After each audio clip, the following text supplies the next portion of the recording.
আসসালামু আলাইকুম। আজকে আমাদের প্রথম ক্লাস শুরু হচ্ছে, ক্লাস 1। আমরা একদম ABCD থেকে শুদ্ধভাবে ইংরেজি শিখব ইনশাআল্লাহ। এখানে দেখেন লেখা আছে English letters with correct pronunciation. এই ইংলিশ উচ্চারণটা শিখি। English letters with correct pronunciation. English letters with correct pronunciation মানে আমরা ইংরেজি লেটারগুলো শুদ্ধ উচ্চারণের মাধ্যমে শিখবো আর কি। একদম শুদ্ধভাবে পড়ব। এখানে দেখেন ক্যাপিটাল লেটার্স গুলো দেওয়া আছে। ক্যাপিটাল লেটার মানে বড় হাতের অক্ষর, আর এই পাশে দেওয়া আছে স্মল লেটার্স মানে ছোট হাতের অক্ষর, আর এই পাশে দেওয়া আছে বাংলা উচ্চারণ মানে ক্যাপিটাল লেটার্স আর স্মল লেটার্স উভয়টাই সেম উচ্চারণ হবে। আর এই পাশে দেওয়া আছে IPA। সব থেকে শুদ্ধভাবে ইংরেজি উচ্চারণ লেখা যায় IPA এর মাধ্যমে। মানে আইতে হলো ইন্টারন্যাশনাল, পিতে ফোনেটিক্স, এতে অ্যালফাবেট। ইন্টারন্যাশনাল ফোনেটিক্স অ্যালফাবেট আন্তর্জাতিক ধ্বনিমূলক বর্ণমালা। এটার মাধ্যমে পৃথিবীতে যত ইংরেজি লেটার্স আছে, ওয়ার্ড আছে, যা কিছু আছে ইংরেজি সবগুলো শুদ্ধভাবে লেখা যায়। এই জন্য আমার বইয়ের মধ্যে পাশাপাশি IPA দেওয়া আছে। আর এই পাশে দেখেন সাউন্ডস, মানে একটা লেটার্স রিডিং করার সময় বিভিন্ন রকম সাউন্ডস হতে পারে, এগুলো এখানে দেওয়া আছে। সাউন্ডসগুলো আমরা অন্যদিন শিখব। আজকে শুধু আমরা A থেকে Z পর্যন্ত এখানে শুদ্ধভাবে শিখব। যদিও আপনারা আমার কথা শুনতে পাচ্ছেন কিন্তু উত্তর দিতে পারতেছেন না, তাই মনে মনে আমার সাথে পড়বেন। বলেন এই, এই, এই। এখানে দেখেন বাংলা উচ্চারণ দেওয়া আছে, পাশাপাশি এই পাশে দেখেন IPA, এ সাউন্ড, এই ই সাউন্ড, দুটো মিলে হলো এই। সবাই বলেন এই, এই, এই, এই। বি, বি উচ্চারণটা দীর্ঘ হবে। এখানে IPA তে খেয়াল করেন ব সাউন্ড, ই সাউন্ড, এরপরে দুটো ফুটা দেওয়া আছে মানে দীর্ঘ উচ্চারণ হবে, কোলন চিহ্ন। বলেন B, B, C, C, C, D, D, D, E, E, E, F. F যখন আমরা উচ্চারণ করব নিচের ঠোঁটের পেট উপরের দাঁতের আগার সঙ্গে লাগাবো। F, F, F. G, G উচ্চারণ দীর্ঘ হবে। G, G, G. H, H, H, H, H. I, I, I. J, অনেকে আমরা যে উচ্চারণ করি, যে হবে না, শুদ্ধ উচ্চারণ হবে যেই, যেই, যেই, যেই। খেই, খেই। অনেকে কে বলি, কে হবে না, উচ্চারণটা হবে K, K. L, L, L. M, M, M. N, N, N. O O অনেকে অ বলে, অ হবে না, উচ্চারণ হবে ঔ। যেমন open the door, over the time, open the door, তাহলে ওপেন, ঔ উচ্চারণ হবে। বলেন ঔ ঔ। ফি উচ্চারণ দীর্ঘ হবে এখানে। দেখেন এখন হলো দীর্ঘ ইকার দিয়ে উচ্চারণটা লেখা, পাশাপাশি আইপিএতে খেয়াল করেন ফ সাউন্ড তারপরে ই সাউন্ড, ফ ই মিলে হবে ফি। অনেকে পি বলেন, আসলে এটা উচ্চারণটা হবে দুই ঠোঁট একত্র হবে, একত্র হয়ে বাতাস বের হবে। আরবিতে যারা পড়ছেন হামসার হরফ, হামসার হরফ 10টি আরবিতে, ফা হা ফা হা শিন খ সদ সিন কাফ তা ফা হাসাহু শাখসুন সাকাত। কিন্তু ইংরেজিতে হলো হামসার হরফ 5টি। ইংরেজিতে হামস বলা হয় না, ইংরেজিতে বলা হয় এসপিরেশন। এসপিরেশন হলো 5টি, ফি ঠি খে সি কিউ, ফি ঠি খে সি কিউ। এসপিরেশন হলো 5টি, ফি ঠি খে সি কিউ। এই লেটারগুলো যদি শব্দের প্রথমে আসে বা একা অবস্থায় আসে, তখন মুখ থেকে অতিরিক্ত বাতাস বের হবে। তখন অতিরিক্ত বাতাস যদি বের হয়, তখন উচ্চারণটা পি হবে না, উচ্চারণ হয়ে যাবে ফি। আর এখানে একটু দীর্ঘ উচ্চারণ হবে, ফি ফি ফি, খিউ খিউ খিউ, আ আ আর, এস এস এস, ঠি ঠি, ঠ সাউন্ড হবে, কারণ মুখ থেকে অতিরিক্ত বাতাস বের হবে, এটা হলো এক্সপিরেশন বর্ণ।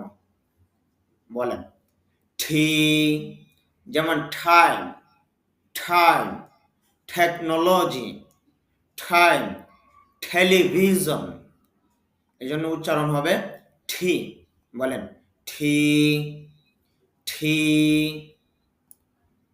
You U U, V V V. এটা সেম এফ এর মতো, নিচের ঠোঁটের পেট উপরের দাঁতের আগার সঙ্গে লাগাইয়ে F F F F F. F এর মতো ভি উচ্চারণটা হবে, যেমন V V V.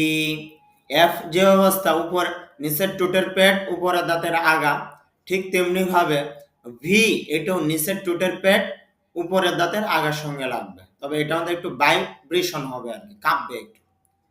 V V, double U, double you, der মধ্যে একটু ধাক্কা দিবেন। অনেকে ডব্লিউ বলেন বা ডাব্লিউ বলেন, দুটোর কোনোটাই উচ্চারণ হবে না, শুদ্ধ উচ্চারণ হবে ডাবল ইউ। এখানে আইপিএতে খেয়াল করেন, দেখেন এই যে টানটা, এটা হলো ড সাউন্ড, এরপর ড আ মিলে ডা, এরপর ব সাউন্ড ডা ব, এরপর ল সাউন্ড ডাবল, এরপরে ইউ সাউন্ড, তাহলে উচ্চারণটা হবে ডাবল ইউ, ডাবল ইউ। বলেন double you.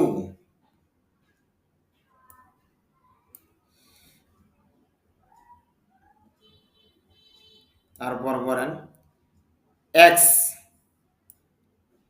X X, Y Y, Z, অনেকে জেড বলেন, জেড হবে না, এটা হবে জ হবে, জেড। বলেন জেড জেড। তারপরে দেখেন এখানে ফেসবুক পেজ অ্যান্ড ইউটিউব, মানে আমার ফেসবুক আর ইউটিউবের নাম হলো শাকারুলস ইংলিশ কেয়ার। এখন আমরা শিখব প্রনাউন। প্রনাউন কোন জিনিস? মানে নামের পরিবর্তে যা কিছু ব্যবহার হয় তাকে প্রনাউন বলা হয়। মানে নাউনের পরিবর্তে যা ব্যবহার হয় তাকে প্রনাউন বলা হয়। যেমন করিম, রহিম একজন ব্যক্তির নাম। ওই ব্যক্তির নামের পরিবর্তে যদি ব্যবহার হয় সে, তুমি, এরকম কোনো কিছু যদি ব্যবহার হয়, এগুলো হলো প্রনাউন। আর আরবিতে বলা হয় জমির। যারা আরবি পারেন, জমির তো অবশ্যই বুঝেন। তাহলে জমির যে জিনিস, প্রনাউন ওই জিনিস। এখন আমরা প্রনাউন বা জমির আমরা শিখব। দেখেন এই পাশে যেগুলো আছে সাবজেক্টিভ প্রনাউন, এগুলো হলো সাবজেক্ট হিসাবে বসে, মানে আরবিতে যদি বলতে চান ফাইল হিসাবে বসে আর কি। এখানে যেগুলো আছে এগুলো হলো অবজেক্টিভ প্রনাউন। আপনি যদি আরবিতে বলতে চান তাহলে এগুলো হলো মাফউল অবস্থায় আসবে। আর এইদিকে দেখেন পসেসিভ প্রনাউন, মানে একটা অধিকার বোঝাবে আর কি। সাবজেক্টিভ প্রনাউন এখানে আসে, অবজেক্টিভ প্রনাউন, আর ওই পাশে দেওয়া আছে পসেসিভ প্রনাউন। আমরা প্রনাউনগুলো একসাথে শিখব। বলেন আই আমি, মি আমাকে, মাই আমার। আই আমি, মি আমাকে, মাই আমার। ওই আমরা, আজ আমাদেরকে, আওয়ার আমাদের। ওই আমরা, আজ আমাদেরকে, আওয়ার আমাদের। ইউ তুমি তোমরা। ইউ শব্দের অর্থ দুটো হতে পারে, তুমিও হতে পারে, তোমরাও হতে পারে, আবার আপনিও হতে পারে, আপনারাও হতে পারে, সাবজেক্টিভ প্রনাউন হিসাবে। আবার এটা অবজেক্টিভ প্রনাউনও হয়। যেমন ইউ তোমাকে, তোমাদেরকে। ইউ তোমাকে, তোমাদেরকে। অথবা এভাবে হতে পারে আপনাকে, আপনাদেরকে। ইউ তোমার, তোমাদের। ইউ তোমার, তোমাদের। হি সে, হি সে, হিম তাকে, হিজ তার। হি সে, হিম তাকে, হিজ তার। এগুলো দ্বারা পুরুষ বোঝাবে। হি, হিম, হিজ পুরুষকে বোঝানো হবে। যেমন হুয়া তিলমিজুন, সে একজন ছাত্র। হি, হি ইজ আ স্টুডেন্ট, সে একজন ছাত্র। এবং হি যেই কথা, হুয়া ওই কথা আর কি। এরপরে আসেন শীষে, হার তাকে, হার তার। এখানে খেয়াল করেন হার অর্থ থাকে, আবার হার অর্থ তার। এটা অবজেক্টিভ প্রনাউন, আবার পসেসিভ প্রনাউন সেম। আর সে দ্বারা, হার দ্বারা, হার দ্বারা মহিলা বোঝাবে। যেমন শি ইজ আ স্টুডেন্ট, সে একজন ছাত্রী। বা হিয়া তিলমিজাতুন, সে একজন ছাত্রী। বলেন শি সে, হার তাকে, হার তার। দেয় তারা, দ্যাম তাদেরকে, দেয়ার তাদের। দেয় তারা, দ্যাম তাদেরকে, দেয়ার তাদের। এখন আমরা কিছু ভার্ব শিখব। ভার্ব মানে ফেল, যদিও এগুলো আরবিতে মাসদার হিসাবে ব্যবহার হয় আর কি। এগুলো শিখব। ভার্ব ছাড়া কোনো উপায় নেই। ভার্ব মানে কোনো কিছু কাজ করা বোঝাবে, মানে আসা, যাওয়া, খাওয়া, করা, লওয়া, ছোঁয়া, ধরা, এরকম যত কাজ জাতীয় জিনিস আছে ওইগুলোকে ইংরেজিতে ভার্ব বলা হয়। কাজ জাতীয় যত শব্দ আছে ওইগুলোকে ইংরেজিতে কি বলা হয়? ভার্ব বলা হয়। আরবিতে ফেইল বলা হয়, বা মাসদারও বলা যেতে পারে। যদিও আরবিতে ফেইল আর মাসদারের মধ্যে অনেকটা পার্থক্য আছে।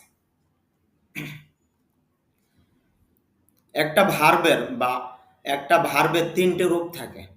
প্রথম যে রূপটা এটা হলো V1, দ্বিতীয় যে রূপটা V2, তৃতীয় রূপটা V3। মানে V1 মানে 1 নম্বর ভার্ব, V2 2 নম্বর ভার্ব, V3 3 নম্বর ভার্ব। একটা ভার্বের কয়টি রূপ হতে পারে? 3টি রূপ হতে পারে, V1, V2, V3। অথবা আমরা ওইভাবে বলতে পারি present form, first form, first participle form. Present form, first participle form. যদি ওইটা কঠিন হয়ে যায়, এজন্য আমরা বলবো V1, V2, V3। আপাতত V2, V3 শেখার প্রয়োজন নেই, শুধু আমরা V1 গুলো শিখব। বলেন, ঠক কথা বলা। দেখেন এখানে IPA তে উচ্চারণটা খেয়াল করেন। ঠ সাউন্ড, তারপরে অ সাউন্ড, ঠ তারপরে খ সাউন্ড, উচ্চারণ হবে ঠ। আর এখানে যে এলটা আছে, এলের উচ্চারণটা হবে না। বলেন, ঠক কথা বলা, ঠক কথা বলা। খাম আশা, খাম আশা। আপনারা জানেন এক্সপিরেশন মানে মুখ থেকে অতিরিক্ত বাতাস বের হয় 5টি বর্ণের সময়, ফি, ঠি, খে, সি, কিউ। এখানে দেখেন ঠ আছে, টি আছে, এই জন্য টক হবে না, উচ্চারণ হবে ঠক। মুখ থেকে অতিরিক্ত বাতাস বের হবে। যেমন আই টক উইথ ইউ, আমি তোমার সাথে কথা বলি। আর আমি যদি এভাবে বলি আই টক উইথ ইউ, উচ্চারণটাই কেমন শোনা যায়। এই জন্য শুদ্ধভাবে উচ্চারণ শিখতে হবে। I talk with you. ঠক কথা বলা, ঠক কথা বলা। খাম আশা, সি এটা হলো এক্সপিরেশন, মুখ থেকে অতিরিক্ত বাতাস বের হবে। খাম আশা, খাম আশা। গো যাওয়া, গো যাওয়া, গো যাওয়া। ওয়াইট অপেক্ষা করা, ওয়াইট। দেখেন অনেকের বইয়ের মধ্যে বাংলা উচ্চারণ দেওয়া থাকে, বাংলা উচ্চারণ কখনো ইংরেজির সাথে শুদ্ধ হবে না। ইংরেজি উচ্চারণ কখনো বাংলা দিয়ে লেখা যাবে না। যেমন আরবি উচ্চারণ কখনো বাংলা দিয়ে শুদ্ধভাবে লেখা যায় না, যদিও লেখা যায় অশুদ্ধ হয়। ঠিক তেমনিভাবে ইংরেজি উচ্চারণ কখনো বাংলা দিয়ে শুদ্ধভাবে হবে না। দেখেন এখানে আমি বললাম এক্সপিরেশন হবে, যেমন ঠ, আবার এখানে টান হবে। এটা আপনি বাংলা দিয়ে কিভাবে প্রকাশ করবেন? এই জন্য এটা অসম্ভব। দিস ইজ ইম্পসিবল, কখনো এটা সম্ভব না। এই জন্য ইংরেজি উচ্চারণ আমরা ইংরেজিতে শিখব। আর ইংরেজি উচ্চারণ একমাত্র IPA এর মাধ্যমে লেখা যায়। যদিও এখনো আপনারা IPA পারেন না, কিন্তু ইনশাল্লাহ আপনাদেরকে IPA শেখানো হবে। আমার একটা বই লেখা আছে, এসো ইংরেজি রিডিং শিখি নামে বইটা। ওইটার মধ্যে IPA কি জিনিস, রিডিং এর যত নিয়ম আছে সব বিস্তারিতভাবে আছে। ওই বইটা যদি শিখেন, পড়েন, তাহলে ইনশাল্লাহ যে কোনো ইংরেজি উচ্চারণ শুদ্ধভাবে বলতে পারবেন। বলেন, ওয়াইট অপেক্ষা করা, ওয়াইট অপেক্ষা করা। সলভ সমাধান করা, সলভ সমাধান করা, সলভ সমাধান করা। আচ্ছা, আমরা ইতিপূর্বে এ থেকে জেড পর্যন্ত শুদ্ধভাবে শিখলাম, তারপর প্রনাউন শিখলাম, মাত্র শিখলাম ভার্ব। এখন আমরা শিখব কিভাবে বাক্য তৈরি করা যেতে পারে, এটা আমরা শিখব। দেখেন, বাক্য তৈরি করার আগে আমাদের জানতে হবে যে কাল কত প্রকার। কাল হলো 3 প্রকার, অতীতকাল, বর্তমানকাল, ভবিষ্যৎকাল। বলেন, কাল কত প্রকার? 3 প্রকার, অতীতকাল, বর্তমানকাল, ভবিষ্যৎকাল। আবার পড়েন, অতীতকাল, বর্তমানকাল, ভবিষ্যৎকাল। যদিও আরবিতে অতীতকালে 6টা ভাগ আছে, তবে ইংরেজিতে 6টা না। প্রত্যেকটা কালেই 3 প্রকার, মানে অতীতকাল, ভুল বললাম আমি, প্রত্যেকটা কালই 4 প্রকার। ইংরেজিতে প্রত্যেকটা কাল 4 প্রকার, অতীতকাল 4 প্রকার, বর্তমানকাল 4 প্রকার, ভবিষ্যৎকাল 4 প্রকার। ইংরেজিতে কাল কত প্রকার?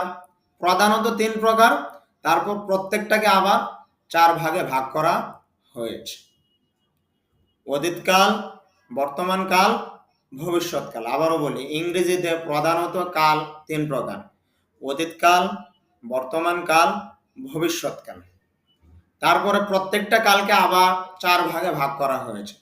অতীতকালকে 4 ভাগে ভাগ করা হয়েছে, বর্তমানকালকে 4 ভাগে ভাগ করা হয়েছে, ভবিষ্যৎকালকেও 4 ভাগে ভাগ করা হয়েছে। আচ্ছা, তাহলে অতীতকালের ইংরেজি কি? অতীতকালের ইংরেজি হলো ফার্স্ট টেন্স, বর্তমানকালের ইংরেজি হলো প্রেজেন্ট টেন্স, ভবিষ্যৎকালের ইংরেজি হলো ফিউচার টেন্স। আমার সাথে সবাই পড়েন, অতীতকালের ইংরেজি হলো ফার্স্ট টেন্স, বর্তমান কালের ইংরেজি হলো প্রেজেন্ট টেন্স, ভবিষ্যৎকালের ইংরেজি হলো ফিউচার টেন্স। বলেন, first tense, present tense, future tense. First tense, present tense, future tense. ইংরেজিতে কাল 3 প্রকার। কি কি? ফার্স্ট টেন্স অতীতকাল, প্রেজেন্ট টেন্স বর্তমান কাল, ফিউচার টেন্স ভবিষ্যৎকাল।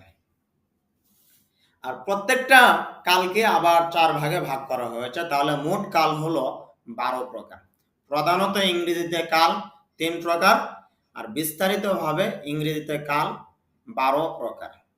যদি আপনি এই 12 প্রকার কাল শিখতে পারেন ইংরেজিতে, আলহামদুলিল্লাহ প্রায় 40% ওইটা দিয়ে ইংরেজিতে কথা বলতে পারবেন ইনশাল্লাহ। এই বইয়ের মধ্যে সবগুলো দেওয়া আছে, যেগুলো প্রয়োজনীয় সবগুলো দেওয়া আছে, পাশাপাশি অন্যান্য যা প্রয়োজনীয় আছে ওইগুলো দেওয়া আছে।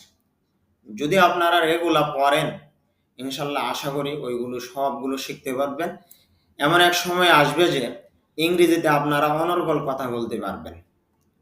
তখন আর কেউ বলবে না যে মাদ্রাসার ছাত্ররা মূর্খ, ইংরেজি পারে না, এইসব বলার কেউ সাহস পাবে না ইনশাল্লাহ। তাহলে আবারও বলি, ইংরেজিতে প্রধানত কাল 3 প্রকার। ফার্স্ট টেন্স অতীতকাল, প্রেজেন্ট টেন্স বর্তমানকাল, ফিউচার টেন্স ভবিষ্যৎকাল। আর যদিও 3 প্রকার হয়, সর্বপ্রথম ইংরেজিতে প্রেজেন্ট টেন্স চলে আসে, ফার্স্ট টেন্স আসে না। যদিও আরবিতে অতীতকাল আগে আসে, তবে ইংরেজিতে অতীতকাল আগে আসে না, বর্তমানকাল আগে আসে। খেয়াল করেন ভালোভাবে, আরবিতে বা বাংলাতে অতীতকাল আগে আসে, পরে বর্তমানকাল, পরে ভবিষ্যৎকাল। তবে ইংরেজিতে প্রথমত বর্তমানকাল আসে, পরে অতীতকাল আসে, পরে ভবিষ্যৎকাল আসে। ইংরেজি সিরিয়ালটা হলো বর্তমানকাল, অতীতকাল, ভবিষ্যৎকাল, এইভাবে আসে। আর প্রত্যেকটা কালই আপনারা জানেন 4 ভাগে ভাগ করা হয়েছে। এখন আমরা বর্তমান কাল নিয়ে আলোচনা করব, যেহেতু ইংরেজিতে বর্তমান কাল প্রথম চলে আসে। আর বর্তমান কাল 4 প্রকার: present indefinite tense, present continuous tense, present perfect tense, present perfect continuous tense. আমরা 4 প্রকারের প্রথম প্রকারটা শিখব, যেটার নাম হলো প্রেজেন্ট ইনডেফিনিট টেন্স। আপনি যদি আরবিতে বলেন তাহলে বলতে পারেন ফেইলে মুজারে হাল, ফেইলে মুজারে হাল। আপনারা জানেন যে মুজারের মধ্যে 3টে অর্থ থাকে। ফেইলে মুজারের মধ্যে কয়টা অর্থ থাকে? 3টে। যেমন এফআলু, সে একজন পুরুষ করে, করতেছে, করবে। যদিও আপনারা 2টে জানেন, কিন্তু 2টে না, মুজারের মধ্যে 3টে অর্থ থাকে। একটা হলো সাধারণ বর্তমানকাল, আর একটা হলো চলমান বর্তমানকাল, আর একটা হলো ভবিষ্যৎকাল। মুজারের মধ্যে কয়টা অর্থ থাকে? 3টে। একটা হলো সাধারণ বর্তমানকাল, দ্বিতীয় হলো চলমান বর্তমানকাল, তৃতীয় হলো ভবিষ্যৎকাল। যেমন অ্যানসরু, সে একজন পুরুষ সাহায্য করে, করতেছে, করবে। এভাবে 3টে অর্থ আসে। যেহেতু 3টে অর্থ আসে, তাহলে আমরা 3 ভাগে ভাগ করতে পারি। যেটা হলো সাধারণ বর্তমানকাল, এটাকে আমরা বলতে পারি ফেইলে মুজারে হাল। তাহলে যদি ফেইলে মুজারে হাল হয়, আর যদি যেটা চলমান বর্তমানকাল, এটাকে আমরা বলতে পারি ফেইলে মুজারে ইস্তিমরারি বলতে পারি। আর যেটা ভবিষ্যৎকাল, এটা বলতে পারি ফেইলে মুজারে মুস্তাকবিল। তাহলে আমরা এখন শিখবো ফেইলে মুজারে হাল। হাল শুধু হাল না, এখানে আমরা হাবাচক যে বাক্যগুলো শিখবো, এই জন্য এটা হলো ইসবাত। আবার যেটা নিজে নিজে স্বয়ং সম্পূর্ণ, এটা আমরা শিখবো, এটা এই জন্য এটাকে বলা হয় মারুফ। এই গঠনটা আমরা শিখবো, মানে ইসবাত, ফেইলে মুজারে হাল, মারুফ, এটা আমরা শিখবো। আর ইংরেজিতে বলা হয় প্রেজেন্ট ইনডেফিনিট টেন্স। বলেন, present indefinite tense. Present indefinite tense কাকে বলা হয়? যদিও এর পাশে আরবি দেওয়া হয়েছে, আরবিটা দেওয়া হয়েছে যাতে আপনারা একটু বুঝতে পারেন। মূল উদ্দেশ্য থাকবে এখানে আমাদের ইংরেজি, আর ইংরেজি নিয়ম অনুযায়ী আমরা সংজ্ঞাটা এখানে দেওয়া হবে। আমাদের সংজ্ঞা বইয়ের মধ্যে যে সংজ্ঞা দেওয়া হয়েছে, এটা ইংরেজি নিয়ম অনুযায়ী। আর ইংরেজি নিয়ম অনুযায়ী প্রেজেন্ট ইনডেফিনিট টেন্স কাকে বলা হয়? দেখেন, বর্তমানকালে কোনো কাজ সাধারণভাবে হয়, 1 নম্বর শর্ত হলো হয় বা হয়ে থাকে। দ্বিতীয় শর্ত হলো অভ্যাস। তৃতীয় শর্ত হলো চিরন্তন সত্য। তাহলে 3টে বিষয় দেখেন। বর্তমানকালে কোনো কাজ সাধারণভাবে হয় বা হয়ে থাকে, অথবা অভ্যাস বা চিরন্তন সত্য বোঝালে তাকে প্রেজেন্ট ইনডিফিনিট টেন্স বলে। সংজ্ঞাটা মুখস্থ করেন। প্রেজেন্ট ইনডিফিনিট টেন্স কাকে বলা হয়? বর্তমানকালে কোনো কাজ সাধারণভাবে হয় বা হয়ে থাকে অথবা অভ্যাস বা চিরন্তন সত্য বোঝালে তাকে প্রেজেন্ট ইনডিফিনিট টেন্স বলে। দেখেন এখানে তিনটে বিষয়। এক নম্বর হলো সাধারণভাবে হয় বা হয়ে থাকে। দ্বিতীয় হলো অভ্যাস। তৃতীয় হলো চিরন্তন সত্য। এই তিনটের কোনো একটা হলেই প্রেজেন্ট ইনডিফিনিট টেন্স হবে। এটা হলো ইংরেজি নিয়ম। এখন যদি আপনি বলেন যে আরবিতে এটা মিলে না, আপনার মেলানোর প্রয়োজন নেই, কারণ এক ভাষা আরেক ভাষার সাথে হুবহু মিলবে না, এই জন্য মিলাইতে হবে না। তারপরে আসেন, আমরা যেন এই দিয়ে বাক্য গঠন করব, এটা একটা নিয়ম আছে, রুলস আছে। ইংলিশে বলা হয় রুলস বা স্ট্রাকচার। আরবিতে যেমন পড়ে আসেন গঠন প্রণালী, ইংলিশে এটা আছে। দেখেন স্ট্রাকচার বা গঠন প্রণালী। প্রথমেই বসবে সাবজেক্ট। সাবজেক্ট মানে বাক্যের যে প্রধান। যেমন আমি তোমাকে সাহায্য করি, এই বাক্যের প্রধান কি? আমি। তারা আমাকে সাহায্য করে, এই বাক্যের প্রধান হলো তারা। তুমি ভাত খাও, এই বাক্যের প্রধান হলো তুমি। বাক্যের যে প্রধান তাকে বাংলাতে বলা হয় কর্তা, আরবিতে বলা হয় ফায়েল, আর ইংরেজিতে বলা হয় সাবজেক্ট। যদিও আরবিতে ফায়েল দ্বিতীয় নম্বরে বসা, ফেল তারপরে ফায়েল আসে, তবে ইংরেজিতে সর্বপ্রথম ফায়েল চলে আসে, মানে সাবজেক্টটা চলে আসে। তাহলে আমরা জানলাম বাক্য যদি তৈরি করি সর্বপ্রথম আমাদের সাবজেক্ট বসাতে হবে। দ্বিতীয় নম্বরে বসাতে হবে ভার্ব, মানে V1 বলতে এখানে ভার্ব এক নম্বর রূপটা আর কি। ইংরেজিতে দ্বিতীয় নম্বরে বসবে ভার্ব, মানে ক্রিয়া, কাজ, ফেইল, এটা বসবে, ইংলিশে বলা হয় ভার্ব। আর তৃতীয় নম্বরে বসবে অবজেক্ট বা কমপ্লিমেন্ট। অবজেক্ট মানে যার উপর কাজটা পতিত হয়, মানে সাবজেক্ট যে কাজটা করবে ওই কাজটা যার উপর গিয়ে পতিত হবে ওটার নামই হলো অবজেক্ট, বা আরবিতে বলা হয় মাফউল। অবজেক্টও বসতে পারে বা কমপ্লিমেন্টও বসতে পারে। কমপ্লিমেন্ট মানে সাবজেক্ট যেই জিনিস, অবজেক্ট যদি একই জিনিস হয়, মানে একে অপরের পরিপূরক হয়, তাকে বলা হয় কমপ্লিমেন্ট। এখানে যে আলোচনা করা হয়েছে এগুলো হলো গ্রামার অংশ, আপনারা একটু কম বুঝবেন আশা করি। কম বুঝেন সমস্যা নেই, কিন্তু সামনে যে বাক্য তৈরি করা হবে তখন ঠিক ইনশাল্লাহ বুঝতে পারবেন, এটা এত বোঝার প্রয়োজন নেই। এখন এটা দিয়ে আমরা কয়েকটা উদাহরণ দিব, এগুলো যদি না শিখেন সমস্যা নেই, সামনে যেগুলো পড়াবো এগুলো শিখতে হবে। দেখেন সর্বপ্রথম বসে কি সাবজেক্ট। এখানে দেখেন আই সাবজেক্ট দেওয়া হয়েছে, যেমন আই অর্থ আমি। দ্বিতীয়ত আমি বলেছিলাম যে ভার্ব বসবে, মানে কাজ বা ফেল, এটা বসবে। যেমন দেখেন ইট, ইট অর্থ হলো খাওয়া। তো প্রথম পাইলাম সাবজেক্ট, দ্বিতীয় পাইলাম ভার্ব। তা আই ইট, আমি খাই। তৃতীয়ত আমি বলছিলাম যে অবজেক্ট বসবে, মানে যার উপর কাজটা পতিত হবে, মানে মাফউল। যেমন আই ইট রাইস, আমি ভাত খাই। তাহলে আমরা এখানে সাবজেক্ট পাইলাম, ভার্ব পাইলাম, অবজেক্ট পাইলাম। প্রথম আই হলো সাবজেক্ট, ইট হলো ভার্ব, আর রাইস হলো অবজেক্ট। আই ইট রাইস, আমি ভাত খাই। আমি ভাত খাই, দেখেন এটা সাধারণ বর্তমান কাল কিনা, দেখেন সাধারণভাবে হচ্ছে। সাধারণভাবে যাই হয় ওইটাই হলো present indefinite tense. I eat rice, আমি ভাত খাই, এটা হলো সাধারণ বর্তমান কাল। তৃতীয়তে দেখেন অভ্যাস যদি বোঝায় ওটাও হলো প্রেজেন্ট ইনডিফিনিট টেন্স। যেমন আই এক্সারসাইজ, আমি ব্যায়াম করি।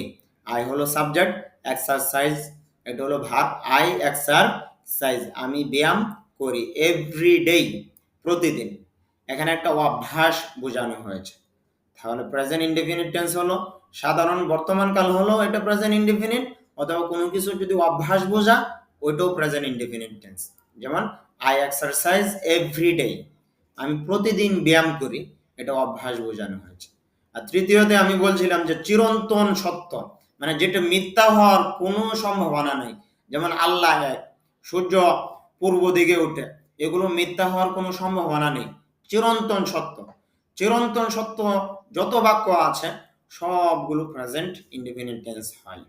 যেমন দেখেন দা সান রাইজেস বলি আমরা, রাইজেস না, রাইজিস হবে উচ্চারণটা। দা সান রাইজিস ইন দা, অনেকে দা বলে, ভাওয়েলের পূর্বে যদি আপনার টি আসে তখন দি উচ্চারণ হবে, যেহেতু এটা ভাওয়েল সাউন্ড এই জন্য দি উচ্চারণ হবে। তাহলে দা সান, এখানে দা উচ্চারণ হবে কেন, কনসোনেন্টের পূর্বে টি আসছে, এই জন্য টি-এর উচ্চারণ দা হবে। আর এখানে দেখেন ইস্ট, এটা হলো ভাওয়েল সাউন্ড, ভাওয়েলের কারণে টি-এর উচ্চারণ দি হবে। তাহলে আমরা এটাও বুঝতে পারলাম যে টি-এর উচ্চারণ দুই রকম হয়, দা হয়, দি হয়। টি-এর পরে যদি কনসোনেন্ট আসে তাহলে উচ্চারণ হবে দা, আর যদি ভাওয়াইল আসে তাহলে উচ্চারণ হবে দি। অনেকে সহজে এভাবে বলতে পারেন যে দাদির সিবি, দা দা মানে সি মানে কনসোনেন্ট, দি দি মানে ভি মানে ভাওয়াল, দাদির সিভি এটাও বলতে পারে। কারণ the sun rises in the east, সূর্য পূর্ব দিকে উঠে, এটা হলো চিরন্তন সত্য, এটার মধ্যে কোনো সন্দেহ নেই। তাহলে চিরন্তন যত সত্য আছে ওইটাও প্রেজেন্ট ইনডেফিনিট টেন্স। তাহলে আমি সংজ্ঞার মধ্যে যে তিনটা বিষয় বলেছিলাম, তিনটা বিষয়ের উদাহরণ এখানে দিয়েছি। প্রথম কি বসে, সাধারণভাবে কোনো কিছু হলে, যেমন আই ইট রাইস, আমি ভাত খাই। অভ্যাস বোঝালে, যেমন আই এক্সারসাইজ এভরিডে, আমি প্রতিদিন ব্যায়াম করি। চিরন্তন সত্য, যেমন the sun rises in the east, সূর্য পূর্ব দিকে ওঠে। এখানে তিনটা বাক্যের মধ্যে দেখেন, প্রথমটা সাবজেক্ট, দ্বিতীয়টা ভার্ব, তৃতীয়টা অবজেক্ট। এখানে আমি আরেকটা কথা বলছিলাম, অবজেক্ট হতে পারে অথবা কমপ্লিমেন্ট হতে পারে। আর কমপ্লিমেন্ট কি জিনিস, মানে সাবজেক্ট যে ব্যক্তি, অবজেক্ট যদি একই ব্যক্তি হয় তখন তাকে অবজেক্ট না বলে বলা হবে কমপ্লিমেন্ট। যেমন দেখেন, হি ইজ হ্যান্ডসাম, সে সুন্দর। এখানে দেখেন হি হলো সাবজেক্ট, ইজ হলো ভার্ব, আর হ্যান্ডসাম হলো অবজেক্ট। এখন খেয়াল করেন, সুন্দরকে সে, সে কি সুন্দর, মানে সে যে জিনিস, হ্যান্ডসাম ওই জিনিসই বোঝাচ্ছে। মানে সাবজেক্ট যে ব্যক্তি, অবজেক্ট যদি ওই ব্যক্তি হয় তখন তাকে অবজেক্ট না বলে আমরা বলবো কমপ্লিমেন্ট। যেমন হি ইজ হ্যান্ডসাম, সে সুন্দর। হি ইজ আ ডক্টর, সে একজন ডাক্তার। সে কে, সে ডাক্তার। ডাক্তারকে সে, মানে সে যে ব্যক্তি, ডাক্তার ওই ব্যক্তি। এমনটা যদি বোঝানো হয় তাহলে বলবো সাবজেক্ট ভার্ব কমপ্লিমেন্ট। আর আরবিতে যদি এটাকে সিফত বলা হয়, তার একটা গুণ, এটাও বলতে পারেন। দে আর স্টুডেন্টস, তারা ছাত্র। দেই, তারা কারা, ছাত্র। ছাত্র কারা, তারা, একই ব্যক্তি বোঝাচ্ছে, এই জন্য বলবো subject plus verb plus complement. এটাকে আর অবজেক্ট বলা যাবে না। আপনি যদি বলেন না সাবজেক্টের কাজ তো ভার্বের উপর, অবজেক্টের উপর পতিত হচ্ছে, এখানে কি পতিত হচ্ছে নাকি? পতিত হয়নি তো। তারার কোনো কাজ আছে এখানে? কাজই তো নেই, তাহলে এটাকে আপনি অবজেক্ট বলতে পারবেন না। আচ্ছা, এ পর্যন্ত যা বোঝাইছি, এই যে এখানে যে পড়াটা একটু কঠিন, আপনারা একটু বুঝবেন কম, সমস্যা নেই, কিন্তু এখন যা পড়াবো এগুলো ভালোভাবে বুঝতে হবে। সবাই মনোযোগ সহকারে ধরেন, পড়েন। আই, আমি, আই, আমি। দেখেন আই শব্দের অর্থ হলো আমি, আর ঠক অর্থ হলো কথা বলা। বলেন, আই অর্থ আমি, ঠক অর্থ কথা বলা। এটা দেখেন একদম সহজভাবে এখন ইংরেজি শিখতে পারবেন, শুধু একটু মনোযোগ দেন। আবারও খেয়াল করেন, আই অর্থ আমি, ঠক অর্থ কথা বলা। আমরা দুইটা বাক্য একসাথে যুক্ত করি, আই ঠক, আই ঠক। তাই উপরে পরে আসলাম, আই অর্থ আমি, ঠক অর্থ কথা বলা। তাহলে দুইটা একসাথে বলি, আই ঠক, আমি কথা বলি। আই ঠক, আমি কথা বলি। আরেকটা শব্দ অর্থ শিখি, এভরিডে অর্থ হলো প্রতিদিন। এভরিডে অর্থ হলো প্রতিদিন। এভরিডে অর্থ হলো প্রতিদিন। তাহলে আমরা তিনটা এখন একসাথে বলবো, আই টক এভরিডে, আমি প্রতিদিন কথা বলি। আই টক এভরিডে, আমি প্রতিদিন কথা বলি। দেখেন একদম সহজ, ইংরেজি শেখা কোনো কঠিন না। এই গ্রামার আপনাদের ফলো করতে হবে না। আপনাদেরকে যে এইভাবে শেখাচ্ছি, এখন যেগুলো শেখাচ্ছি এইভাবে শিখেন, একদম সহজে শিখতে পারবেন ইনশাল্লাহ। বলেন আই, আমি, ঠক, কথা বলা, দুটো একসাথে যদি আমরা বলি আই ঠক, অর্থ হবে আমি কথা বলি। আর এভরিডে অর্থ হলো প্রতিদিন। একসাথে যদি বলি আই ঠক এভরিডে, আমি প্রতিদিন কথা বলি। আরেকটা শিখি, ওই আমরা, আর খাম অর্থ আশা। বলেন ওই আমরা, খাম আশা, ওই আমরা খাম আশা, ওই আমরা খাম আশা, ওই আমরা খাম আশা। তো ওই আর খাম দুটো একসাথে যুক্ত করি, ওই খাম আমরা আসি, ওই খাম আমরা আসি। আর এভরিডে অর্থ তো প্রতিদিন, ওটা তো পরে আসছিলাম। ওই খাম এভরিডে, আমরা প্রতিদিন আসি, ওই খাম এভরিডে, আমরা প্রতিদিন আসি। আরেকটা শিখি নতুন, ইউ, ইউ অর্থ তুমি, তোমরা, দুইটি অর্থ হবে। ইউ অর্থ তুমি, তোমরা, আর গো অর্থ যাও। ইউ অর্থ তুমি, গো অর্থ যাও। তাহলে একসাথে বলি ইউ গো, তুমি যাও। আবার এটাও আমরা বলতে পারি ইউ গো, তোমরা যাও, ইউ গো, তুমি যাও। আর এভাবেও বলতে পারি ইউ গো, তোমরা যাও। সাথে আরেকটা শব্দ যুক্ত করি, ইউ গো টু মাদ্রাসা, তুমি মাদ্রাসায় যাও। দেখেন কোনো কিছুর স্থানের দিকে যদি আপনি যান বা আসেন কোনো কিছুর দিকে, তখন ওই স্থানের পূর্বে আপনি টু ব্যবহার করবেন। টু মানে আরবিতে যেমন ইলা ব্যবহার করেন, হরফেজার ইলা ব্যবহার করেন কিনা মেসেজে লিখতে পারেন। তুমি মাদ্রাসায় যাও, এটা আরবি কি? তাযহাবু ইলাল মাদ্রাসাতি, তুমি মাদ্রাসায় যাও। এই যে ইলা ব্যবহার হয়েছে একটা স্থানের দিকে যাওয়া অর্থে, ঠিক তেমনি ভাবে ইংরেজিতে টু ব্যবহার হয়। কি ব্যবহার হয়? টু, কোনো কিছুর দিকে যদি যান। তাহলে বলেন ইউ গো টু মাদ্রাসা, তুমি মাদ্রাসায় যাও, ইউ গো টু মাদ্রাসা, তুমি মাদ্রাসায় যাও। এরপরে দেখেন এভরি মর্নিং, প্রতিদিন সকাল, এভরি মর্নিং, প্রতিদিন সকাল, এভরি মর্নিং, প্রতিদিন সকাল। আমরা সবগুলো একসাথে বলবো, ইউ গো টু মাদ্রাসা, তুমি মাদ্রাসায় যাও, এভরি মর্নিং, প্রতিদিন সকালে। একসাথে হবে you go to madrasa every morning, তুমি প্রতিদিন সকালে মাদ্রাসায় যাও, you go to madrasa every morning, তুমি প্রতিদিন সকালে মাদ্রাসায় যাও। আরেকটা শব্দ শিখি, ওয়াইট, অপেক্ষা করা। আর উই ওয়াইট, আমরা অপেক্ষা করি, উই ওয়াইট এভরিডে, আমরা প্রতিদিন অপেক্ষা করি, উই ওয়াইট এভরিডে, আমরা প্রতিদিন অপেক্ষা করি। আর ফর শব্দের অর্থ হলো জন্য, আওয়ার শব্দের অর্থ হলো আমাদের, ফ্রেন্ড শব্দের অর্থ বন্ধু। আর ফ্রেন্ডের সাথে যদি এস যুক্ত করেন তখন হবে বন্ধুরা, বহু বচন মানে প্লুরাল নাম্বার, আরবিতে জমা হয়ে যাবে এটা, ফ্রেন্ডস, বন্ধুরা। তাহলে একসাথে বলি we wait everyday for our friends, আমরা আমাদের বন্ধুদের জন্য অপেক্ষা করি। এখানে এভরিডে প্রতিদিন দেয়নি, এটা প্রতিদিন বলতে হবে না, এভরিডে, হ্যাঁ প্রতিদিন বলেন। উই ওয়াইট এভরিডে, আমরা প্রতিদিন অপেক্ষা করি, ফর আওয়ার ফ্রেন্ডস, আমাদের বন্ধুদের জন্য। একসাথে বলেন we wait everyday for our friends, আমরা প্রতিদিন আমাদের বন্ধুদের জন্য অপেক্ষা করি।